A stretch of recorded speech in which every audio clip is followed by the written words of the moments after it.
Hello friends, स्वागत है आपका प्राइमरी क्लासेस में। इस वीडियो में हम बात करेंगे मैथ पेडागोजी के 15 महत्वपूर्ण क्वेश्चन जो कि बार बार सीटेट के एग्ज़ाम में पूछे जाते हैं। तो चलिए वीडियो स्टार्ट करते हैं। पहला क्वेश्चन है, अधिक गणित जानने के अपेक्षा यह जानना अधिक उपयोगी है कि गणितीयकरण कैसे किया जाए। यह कथन किसके द्वारा कहा गया है? तो देखते हैं। पहला है डेविड व्हीलर, जॉर्ज पोलिया, तीसरा वेन हेले एंड चौथा वाइगोत्स्की। तो दोस्तों यह कथन जो है ये डेविड व्हीलर का है, तो पहला ऑप्शन आपका सही हो जाएगा। नेक्स्ट, शिक्षिका ने कक्षा 5 में समाचार पत्र वितरित करके छात्रों से सबसे बाद में मैच में भारतीय टीम के खिलाड़ियों के क्रिकेट के स्कोर को पढ़ने के लिए कहा। इसके पश्चात उसने कहा छात्रों से इन स्कूलों का दंडग्राफ खींचने के लिए शिक्षिका प्रयास कर रही है। ये लाइन दोस्तों नीचे होना चाहिए, ये ऊपर हो गया है। तो इसका आंसर देख लेते हैं। पहला है छात्रों की वास्तविक जीवन और गणितीय संकल्पना के बीच संबंध जानने में सहायता करने की। दूसरा है परियोजना उपगमन द्वारा छात्रों को शिक्षा देने की। तीसरा कक्षा को आनंदमय एवं अभिव्यक्तिशील बनाने की। चौथा है छात्रों की तार्किक क्षमता में वृद्धि करने की।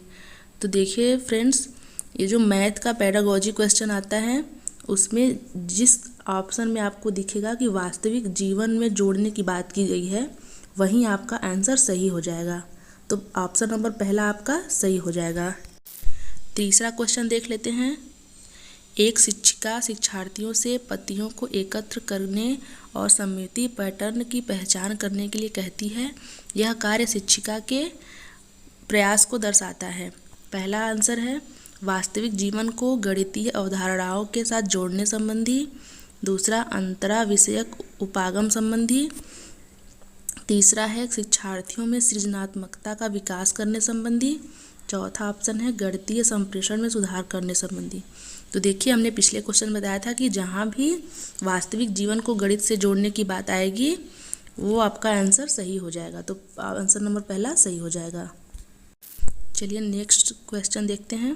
क्वेश्चन नंबर 4 है, गणित से भयभीत होने और उसमें फल होने के लिए निम्नलिखित में से किसे एक कारण नहीं माना जा सकता। पहला है प्रतीकात्मक संकेत। दूसरा गणित की संरचना। तीसरा है लैंगिक भेद। चौथा है कक्षा कक्ष के अनुभव। तो यहाँ पे देखते हैं दोस्तों, लिखा है कि नहीं माना जा सकता। मतलब जो प्रतीकात्मक संकेत है, गणित में जो संकेत दिए रहते हैं उससे भी बच्चे भयभीत हो जाते हैं, तो पहला आंसर तो सही है। दूसरा हो जाएगा गणित की संरचना। गणित की संरचना ऐसी होती है कि बच्चे देख के एक बार भयभीत हो जाते हैं कि गणित कितना कठिन विषय है। तीसरा है लैंगिक भेद। लैंगिक भेद आपका आंसर क्वेश्चन के हिसाब से सही हो जाएगा, क्योंकि लैंगिक भेद के वजह से गणित में भय नहीं होता है। क्वेश्चन नंबर 4 है कक्षा कक्ष के अनुभव। कक्षा कक्ष के अनुभव से भी बच्चे भयभीत होते हैं गणित को लेके, तो क्वेश्चन के हिसाब से हमारा तीसरा आंसर सही हो जाएगा। अगले क्वेश्चन की बात करते हैं। निम्न में से क्या गणित की प्रकृति है? तो गणित की प्रकृति पहला अलंकारिक है, यह तार्किक है, तीसरा यह कठिन है, चौथा यह सामान्य लोगों के लिए नहीं है। तो देखिए दोस्तों, गणित की जो प्रकृति होती है वो तार्किक होती है, तो आंसर नंबर सेकंड हमारा सही हो जाएगा। अगला क्वेश्चन, निम्न में से किसने कहा कि गणित वह विज्ञान है जिसमें आवश्यक निष्कर्ष निकाले जाते हैं? तो ये पहला ऑप्शन है हागवेन ने, दूसरा स्किनर, तीसरा लॉक, चौथा बेंजामिन पेरिक। तो फ्रेंड, बेंजामिन पेरिक का ये कथन है कि गणित वह विज्ञान है जिसमें आवश्यक निष्कर्ष निकाले जाते हैं।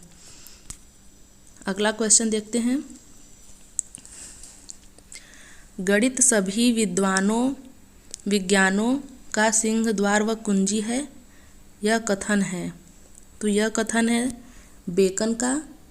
इन्होंने कहा है कि गणित सभी विज्ञानों का सिंह द्वार व कुंजी है। अगला क्वेश्चन देखते हैं। गणित के नियम व निष्कर्ष होते हैं। गणित के नियम और निष्कर्ष कैसे होते हैं? वस्तुनिष्ठ, दूसरा है सार्वभौमिक, तीसरा है पहला और दूसरा दोनों, चौथा ऑप्शन है इनमें से कोई नहीं। तो देखिए हमारा गणित का नियम और निष्कर्ष वस्तुनिष्ठ भी होता है और सार्वभौमिक भी होता है, इसलिए तीसरा आंसर हमारा सही हो जाएगा। अगले क्वेश्चन पे देखते हैं। गणित मापन, परिमाण तथा दिशा का है तो विज्ञान है। गणित मापन, परिमाण तथा दिशा का विज्ञान है। अगला क्वेश्चन देखते हैं। गणित की संरचना एवं प्रकृति का एक गुण है। पहला मूर्त होना, दूसरा असांकेतिक होना, तीसरा अक्रम होना, चौथा रसहीन होना। तो गणित की संरचना एवं प्रकृति का एक गुण है मूर्त होना। अगला क्वेश्चन देखते हैं। गणित के अध्ययन से एक बच्चे में निम्न में से किस गुण का विकास होता है? गणित के अध्ययन से एक बच्चे में किस गुण का विकास होता है? पहला आत्मविश्वास, दूसरा आत्मनिर्भरता, तीसरा तार्किक सोच और चौथा यह सभी। तो दोस्तों ये सारे गुणों का विकास होता है एक बच्चे में जो गणित के अध्ययन करता है, तो चौथा आंसर सही हो जाएगा। अगले क्वेश्चन की बात करते हैं। गणित ज्ञान का निश्चित तथा ठोस आधार होता है। यह कथन गणित के किस प्रकृति की ओर इंगित करता है? पहला है कठिन, दूसरा अलंकारिक, तीसरा तार्किक और चौथा आलोचनात्मक। देखिए पहले ही बताया है हम लोग ने कि गणित की जो प्रकृति है वो तार्किक होती है, तो आंसर नंबर तीसरा सही हो जाएगा। दोस्तों वीडियो में आगे बढ़ने से पहले जो स्टूडेंट नए हैं वो चैनल को जरूर से जरूर सब्सक्राइब कर लीजिए तथा बेल आइकन को जरूर प्रेस कर दीजिएगा। अगला क्वेश्चन है। गणित शिक्षण का मुख्य उद्देश्य है। पहला सवाल हल करने की क्षमता का विकास करना, दूसरा सूत्र याद करने की क्षमता का विकास करना, तीसरा तार्किक ढंग से सोचने की क्षमता का विकास करना, चौथा समस्याओं के हल करने की क्षमता का विकास करना। देखिए गणित शिक्षण का मुख्य उद्देश्य यही होता है कि हम तार्किक ढंग से सोच सकें और गणित की प्रकृति भी यही होती है, तो तीसरा आंसर हमारा सही हो जाएगा, तार्किक ढंग से सोचने की क्षमता का विकास करना। अगला क्वेश्चन देखते हैं। अगला क्वेश्चन है एनसीएफ 2005 बल देता है किस पे? पहला रटने पे, दूसरा करके सीखने पे, तीसरा सूत्र याद करने पे, चौथा सवाल हल करने पे। तो देखिए एनसीएफ 2005 बल देता है लर्निंग बाय डूइंग पे, तो हमारा दूसरा आंसर सही हो जाएगा करके सीखने पे।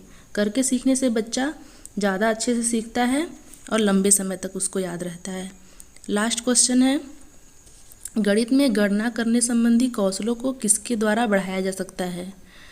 केवल एल्गोरिदम का वर्णन करके, दूसरा है कक्षा में अभ्यास हेतु क्रियाशील गतिविधियों का आयोजन करके, चौथा है संकल्पना और प्रतिक्रियाओं को स्पष्ट करने के बाद अधिक से अधिक अभ्यास कराना, चौथा है केवल संकल्पनात्मक ज्ञान देकर।